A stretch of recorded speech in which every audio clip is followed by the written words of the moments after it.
देखिए हमें प्रश्न दिया है यदि a into A plus B plus C is equal to 36 हो और b into A plus B plus C is equal to 60 हो तथा c into A plus B plus C is equal to 48 हो तो A square plus B square plus C square का मान क्या होगा।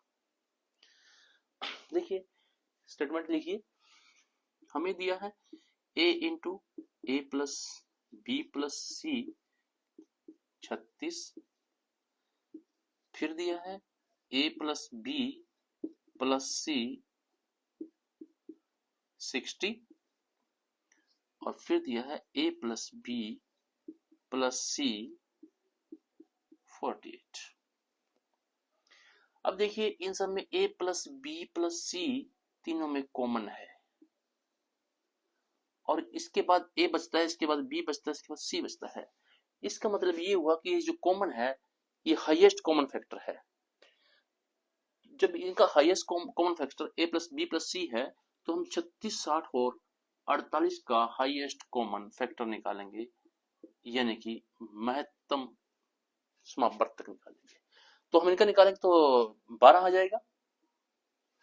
तो इसका मतलब ये हुआ कि a plus B plus C 12 के बराबर है। या हम इसको ऐसे कर सकते हैं, देखिए तो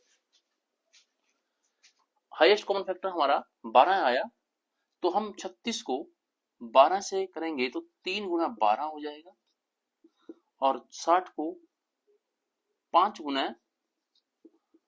12 आ जाएगा और 48 4 गुना 12 आ जाएगा।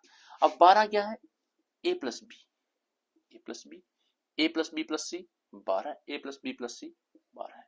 अब a क्या है 3, a का मान कितना हुआ 3 और b कितना हुआ 5 और c कितना हुआ 4। हमने निकालना है a square plus B square plus C square का मान।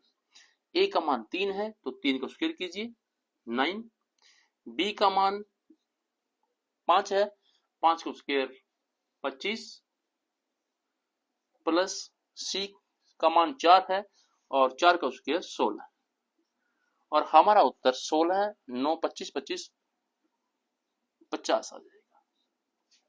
अब देखिए इसको, अगर आपके ये समझ में आता है आ गया तो हम इसको बरबली भी कर सकते हैं, हमें लिखने की जरूरत नहीं है। लिखा तो इसलिए है कि हमें पहली बार हम आपके सामने आ रहे हैं तो समझाने के लिए लिखा है। अब सब में देखिए कॉमन फैक्टर, इसको भूल जाते हैं हमने किया है।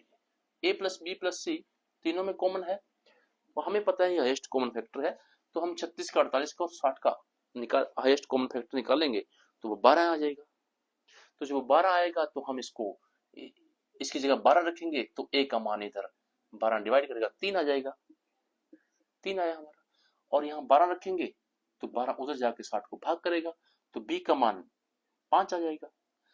12 यहाँ रखेंगे तो 12 उधर जाकर 48 को डिवाइड करेगा तो c का मान 4 आ जाएगा। जब हमारे पास तीनों मान आ गए तो a का मान 3, 3 का स्क्वायर 9, b का मान 5, 5 का स्क्वायर 25 और c का मान 4 और 4 का स्क्वायर 16 है। तो इनको जोड़ेंगे तो 50 आ जाएगा।